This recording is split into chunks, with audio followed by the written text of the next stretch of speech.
makatayo. Try itayo mo siya.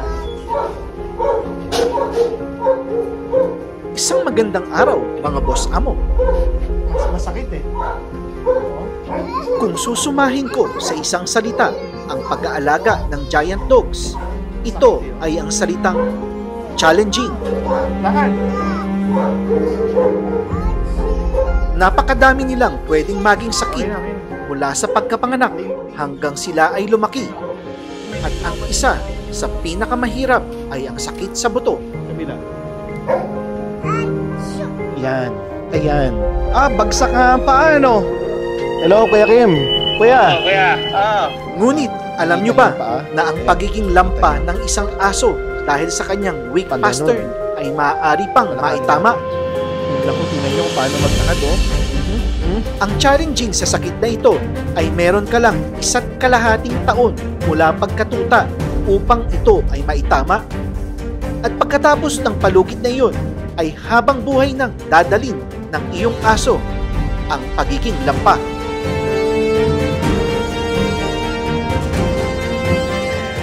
Samahan nyo kami sa aming kwento ngayong araw.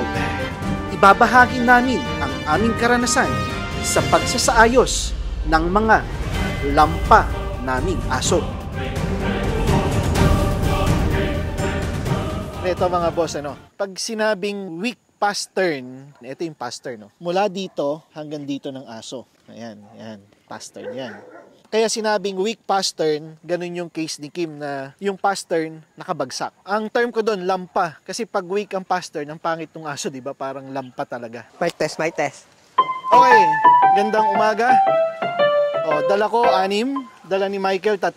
Si Michael, dala niya si Dilim, Pyongyang at Lucas. Ako dala ko si Lapu-Lapu, John Wick, Antonio, Kim, Starlord, Lakan. Si Rodel, Rodel, anong trabaho mo? Spatter. Ha? Spatter. Spatter. Anong ginagawa ni Spatter? Spatter ng mga pupo. Taga pulot ng pupo. Isang normal na aktibidad sa supero ang packwalk. Sagrado ito sa amin. Hindi lang sa ito ay nakakaayos ng pag-uugali ng mga aso. Ito rin ay isang form of exercise para sa amin at para sa aso. Kapag maluwag ang oras ko, ay kasama ako ng mga dog keepers sa packwalk. At kung wala naman ako, hindi pwedeng wala ang packwalk. Spatter, ano masasabi mo sa tae na yan? Very nice. Very nice, very firm. Very smell good. Very smell good? Okay. How's you feeling so far? I'm so happy. Very nice and very smell. Si Rodel ang pinakamalakas sa mga dog keepers ko. Pinakamalakas na magpatawa. Ngunit, pinakamatindi rin kalad ka rin ng mga aso ko. At kung sa iba, ang packwalk ay isang parusa, sa amin, ito ay isang tadhana. Good dog. Oo nga pala, habang pinapanood ninyo ang packwalk, ay pagmasdan ninyo si Kim. Ibang-iba na ang kilos niya. Malayong-malayo noong una. At pagmasdan na din ninyo ang kilos ng ibang mga aso ko na malakabayo ang paglalakad at pagtagpo. Ho! Ho! Shh!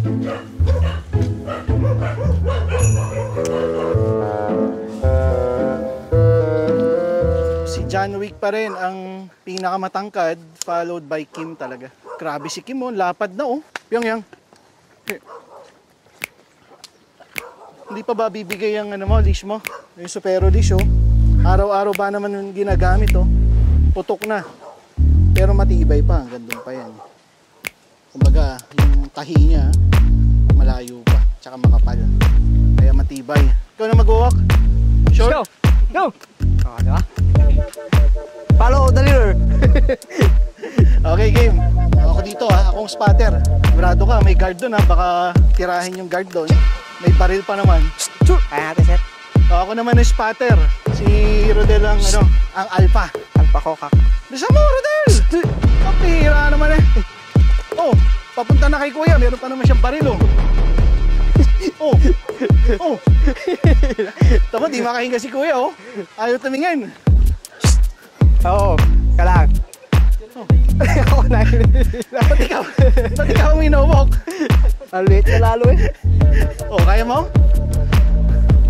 Oh, tae. Oh, spatter ako eh. Baho. Siyempre, may tayo pa mabango. Anong feeling na dumadakot na tayo na? It feels good. Anong gusto mo? Magdako ng tayo o i-walk yan? Magdakot na lang tayo. Ang laki pa naman. Oh, dadaan natin dun sa mga aspin dito ah. Papasok natin. Oh,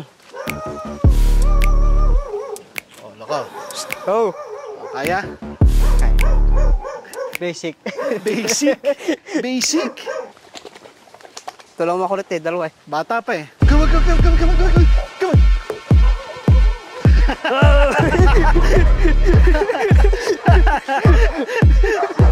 Come on, come on, come on, come on. Come on. Op, op, op, op, op, op, op. Away na. Sinisilakan. Silakan.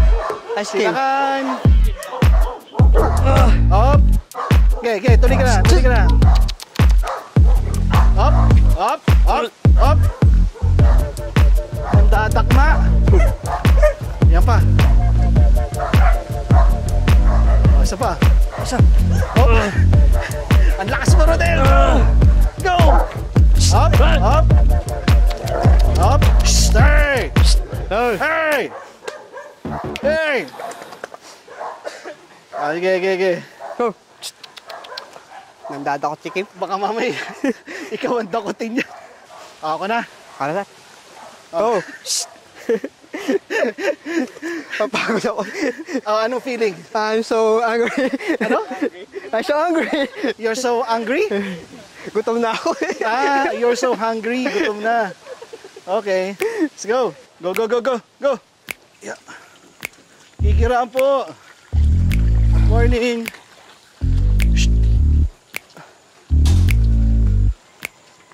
Sa mga nagtatanong kung nasa si Bahaghari, ayan siya oh. Kasama niya si Pangarap. Ayan. Pangarap, Bahaghari, Diwata, and nandito si Lucy. Ayan. And si Kobe, of course. Kobe. Kobe. Kobe. Wala. Ayan. Halika, halika. Ayan, halika. Kobe. Nandito rin si Kobe. Ayan. Ayan. Nandito na si Six. Ito si Six oh. Okay na siya. Then nandito si Super. Halika, halika. Super. Good dog. Good dog.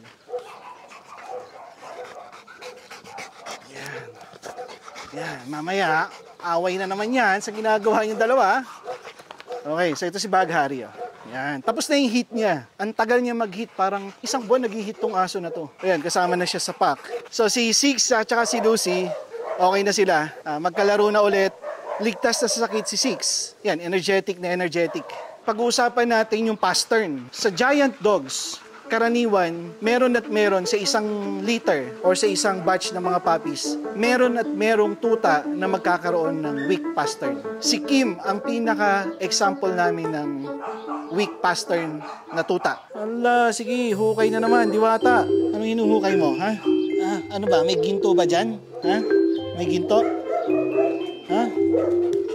Goods.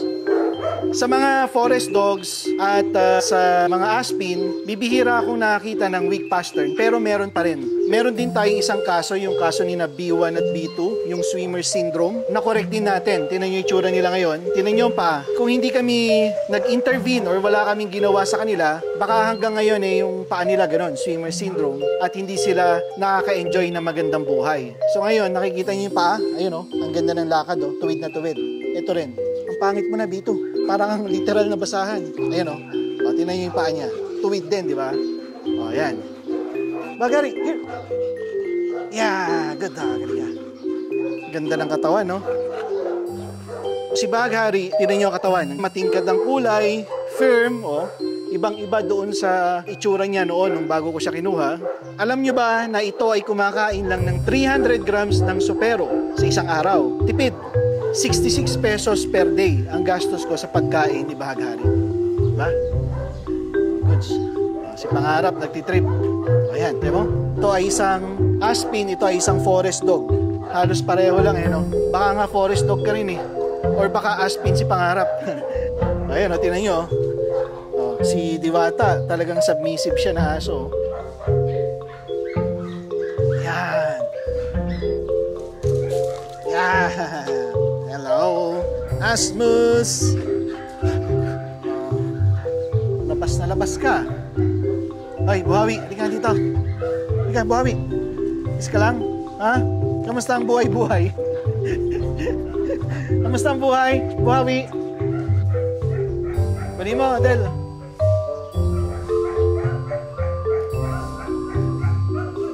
Sige ka, wala kang sahod. Wala. Okay, so ito na si Buhawi, mga boss. Tingnan nyo naman, oh. Sila Lakan at Kim, sobrang tatangkad na. Si Buhawi, ganun pa rin ang size. Oh, medyo humaba lang ng konti, pero yung tangkad, di na nadagdagan. Anyway, yung gusto ko ipakita dito, yung kanyang paa, no? Si Buhawi ay isang aspin, at kung titingnan nyo yung paa niyan, naka-east-west, no? Yung east-west, yung kanang paa nasa kanan, naka-ganon, then yung kaliwa naka-ganon. Yan, east-west ang tawag dyan. At the same time, merong angulation dito. Yung mga yan, di na yan kaya ng training, di na yan kaya ng exercise, ano talaga yan? Genetic disposition na yon. Kumbaga, nasa bloodline na nila yon. Tingnan mo, tatalon. Tatalon.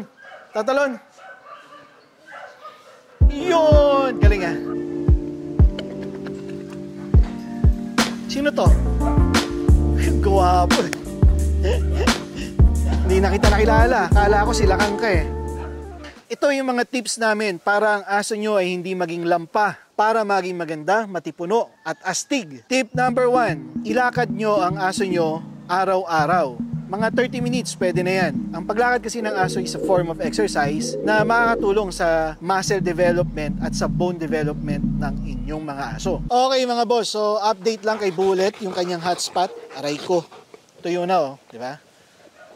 Naghihintay na lang ng pagtubo ng buhok yan. Yung nilagay namin na Combinex, effective. Yung ginagamit namin sa mga balakubak, gaya dyan, may mga balakubak dati to, ayan o, namumula yan dati, mycocide ang pinapaligo namin. Pag halimbawang yung balakubak na yan, dahil kinakamot, dahil makate, kapag nagkaroon ng sugat-sugat, isprayan mo ng Combinex. Okay? Boom! Kailangan din meron silang yard time. Kung wala silang leash at nakakapag-takbo-takbo sila, critical yon dahil yung kasing pag naglalakad ng aso, medyo nare-restrict siya dahil meron siyang leash. Kapag free roaming ang aso, meron siyang freedom. Kung meron kang ibang mga aso, mas maganda na naglalaro sila, naghahabulan, dahil doon mas nade-develop yung kanilang muscles at bones. Dito sa Supero, ang yard time o ang free roaming time ng mga aso ko is nasa 2 to 3 hours every day, except Sundays. May mga nagtatanong din kung yun bang tenga ng mga alabay at kanggal ko ay ganito na ba sila nung pinanganak? So ang sagot dyan, hindi. Ang tenga at buntot ng mga alabay at kanggal ay pinuputol at 3 days hanggang 7 days old, pinuputulan namin sila. Ito ay for aesthetics na lang dahil known ang alabay at kanggal para sa walang tenga. Halimbawa, naka-duty sila na magbantay ng mga kambing, ng mga tupa at ng ano pang livestock. Mas maigi na putulan sila ng tenga dahil ito yung kauna-unahang ginagrab ng kalaban nila. Pag may mga dogfight kami, ang unang nasusugatan sa isang aso ay yung tenga. Pag kinagat, kinagat. Dahil yung tenga floppy, yun ang unang makakagat. At hindi nabibitawan ng aso yon. Ang tenga madugo. Pag dumugo yan, masakit sa aso, so lamang yung kakalaban sa kanya pag nangyari yon. Isa pa, yung buntot naman, hindi naman mandatory sa livestock guardian dog na putulan ng buntot. Ang nangyari lang, sa ibang bansa kasi, lalo na sa mga bansa na legal ang dogfight, pinuputulan nila ng buntot yung mga aso nila dahil pag ang buntot na to ay pumailalim, talo na yan sa dogfight. Kaya ang ginagawa ng iba, technique na rin, puputulan nila yan para walang makita yung judge na pumailalim na buntot. Ang pangatlong tip namin ay kailangan din pinapaarawan nyo ang mga aso nyo. Kagaya ngayon, makulimlim, kahit paano meron pa ring effect sa aso yan. Ang hinahabol natin, kaya gusto nating paarawan ng mga aso natin, ay yung vitamin D. Meron nag-message, Boss, ano kaya ang reaction ng mga giants sa Supero kung si Rodel ay magpanggap na nahimatay? Babaliwalain kaya nila? O kung mali daw nahimatay ka. Dito, nahimatay ka sa gitna. Siguro sir, babaliwalain. Gawin muna natin. Sige, halika. Gagawin natin ha. Tatawagin ko sila. Dadamihan natin.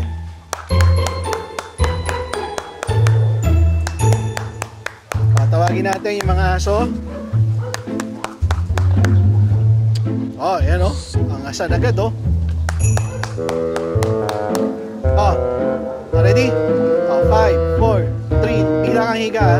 5, 4, 3, 2, 1, action! Oy, sa inamoy siya. Oh, ang ginawa sa'yo? Sinipa ka? Ayan, mukhang kakatayin ka eh. Yun ang mangyayari. Actually, ang gagawin ng aso, pag halimbawang isa man sa amin ay humandusay, napahiga o nadapa, aamuyin kami ng aso namin. Kasi tested ko na yun dahil nagpapako kami, nadapa ako, inamoy lang naman nila ako. Ha? Di ka pa kakain, mamaya pa. Ang pang-apat na tip namin para hindi maging lampa ang aso mo ay syempre dapat ang pagkain nila ay pangmalakasan. Kailangan rich in protein at calcium. Kagaya ng supero. Hindi to synthetic protein, natural protein. Beef and chicken yan. Kaya maganda sa aso. Tingnan nyo, si Kim. O, nasa unahan ko. O, tingnan nyo naman ang paa niyan. Nung dumating yan, hindi ganyan yan. Nung pinalamon ko ng supero, tingnan nyo naman ang itsura. Meron ng mga muscles at tingnan nyo ang paa niya. Hindi na siya lampa. Hindi na siya weak pastern. Okay, so summarize natin ang mga tips namin para sa hindi lampa, para sa matipuno at matikas na aso. Ang kailangan mo, number 1, daily walk. Ang walk is a form of exercise. Number 2, no. Kailangan meron silang yard time, lalong-lalo na sa mga giants. Kailangan nilang tumakbo, kailangan nilang makipaglaro sa kapwa-aso nila para mas lalo silang ma-exercise. Number 3, paarawan nyo yung mga aso nyo. Habang nasa yard yan, syempre, may araw, o yun na yung source ng vitamin D nila. Ang pinaka-ideal time ay mula 7 a.m. hanggang 11 a.m. every day. At number 4, pakainin nyo ng supero o ng diet na mataas sa protein. Natural protein hindi synthetic protein ang kailangan ng mga aso. Halimbawa, hindi nyo ginawa ang isa man dun sa 4 na tips namin, kawawa naman ang aso dahil halimbawa si Kim hindi napunta sa amin. Sa area niya kulang siya sa vitamin D at kulang siya sa exercise at kulang din siya sa free roaming. Ang mangyayari sa paa niyan ay forever na siyang weak pastern. Ang problema, pag nangyari yun, meron lang tayong 18 months to correct yung body structure ng aso natin. After 18 months, forever na yon. Kaya buti na lang nahabol natin yung case ni Kim at ngayon siya ay normal dahil kung hindi, wala kayong Kim na ina-admire ngayon na matikas at gwapo. Oh, grabe oh. Ang laki ni Kim oh. Tapos silakan pa sa likod oh. Dapat dalawa binubuhat mo. Sabay. Oh. Oh, laki rin ni Lapu-Lapu oh. Oh, tiyanak. Yun lang po sa ngayon at maraming salamat sa panonood.